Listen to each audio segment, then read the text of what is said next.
के लिए बीजेपी ने हाईटेक तैयारी की है। यहां बीजेपी ने कमलनाथ के किले में कमल खिलाने के लिए कॉल सेंटर बनाया है। क्या है बीजेपी की तैयारी, आइए जानते हैं।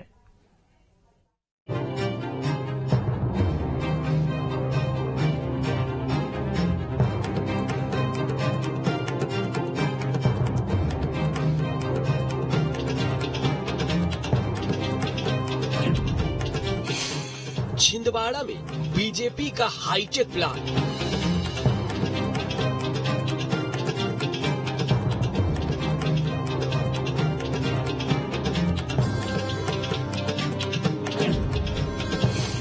कमलनाथ का गढ़ भेदना होगा आसान।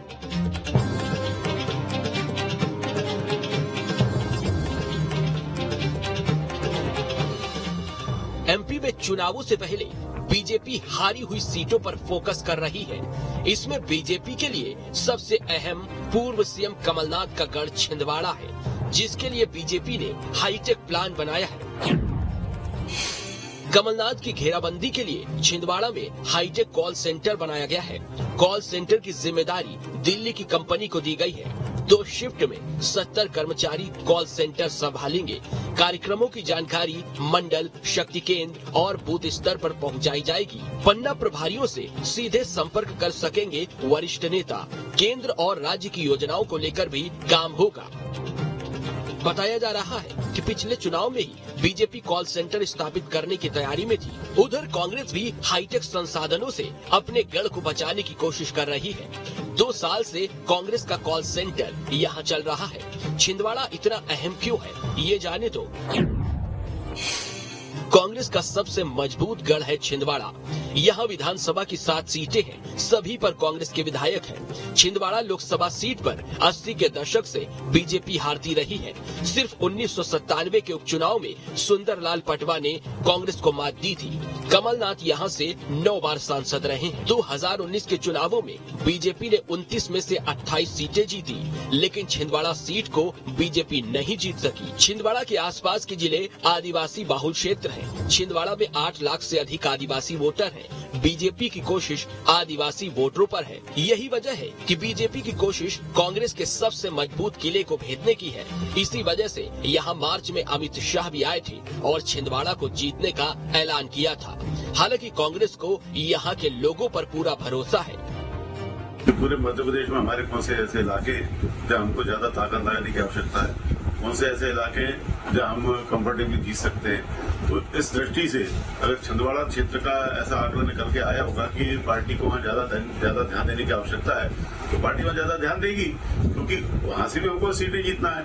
जहाँ से हम कंफर्टेबल है वहां तो हम जीत ही रहे हैं, लेकिन जहाँ हम पिछड़े हुए हैं, काफी समय से पिछड़े हुए हैं, और जिस तरीके से हमारी पार्टी ने एक योजना बनाई है आकांक्षी विधानसभा की, तो हो सकता है आकांक्षी विधानसभा में ज्यादा हो, तो निश्चित तौर पर वहां भी हमको ध्यान देने की आवश्यकता है। और भारतीय जनता पार्टी की सरकार देश में और प्रदेश में रही है, सारा जोर उन्होंने लगा लिया, और जब वो मध्य प्रदेश के मुख्यमंत्री बने तब उन्होंने नकुलनाथ को, अपने बेटों को भी वहां से सांसद बनाया, तो उनको हराना उनके लिए असंभव है। स्थिति तो ये है कि वो अपनी सीटें बचाने वाली भारी बात है।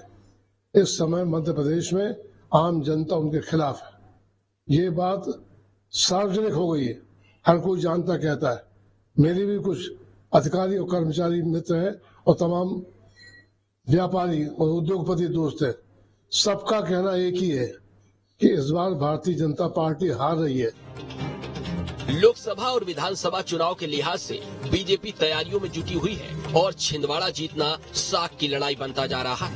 ऐसे फार्मूले पहले भी अपनाए जाते रहे हैं।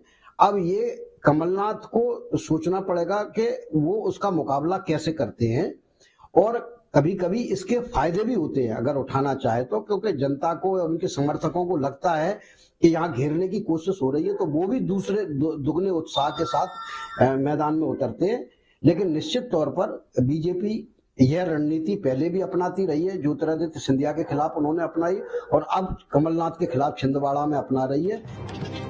कुल मिलाकर बीजेपी कमलनाथ को उनके ही गढ़ छिंदवाड़ा में कमजोर करने की मुहिम में जुट गई है और हाईटेक तैयारियों से कांग्रेस की रणनीतियों का तोड़ ढूंढा जा रहा है। भारतीय जनता पार्टी विधानसभा चुनाव को पूरी रणनीति के साथ लड़ रही है और इसीलिए पार्टी उन सीटों पर ज्यादा फोकस कर रही है जो पिछले कई सालों से लगातार कांग्रेस जीतती आ रही है। हालांकि कमलनाथ के क्षेत्र को लोकसभा चुनाव में भी टारगेट किया गया था, लेकिन वे अपने बेटे नकुलनाथ को जिताने में कामयाब रहे। ऐसे में भारतीय जनता पार्टी के लिए ये एक बड़ी चुनौती है कि हाईटेक तरीके से वे कमलनाथ को टारगेट कर पाएंगे या जमीनी नेता सफल रहेगा। Vinod Sharma, news state. इसमें एक खबर तो यह है कि छिंदवाड़ा की लड़ाई अब साख की लड़ाई बन गई है। बीजेपी की कोशिश कमलनाथ को उनके ही गढ़ में कमजोर करने की है। विधानसभा और लोकसभा चुनाव दोनों के लिए ये सीट अहम है।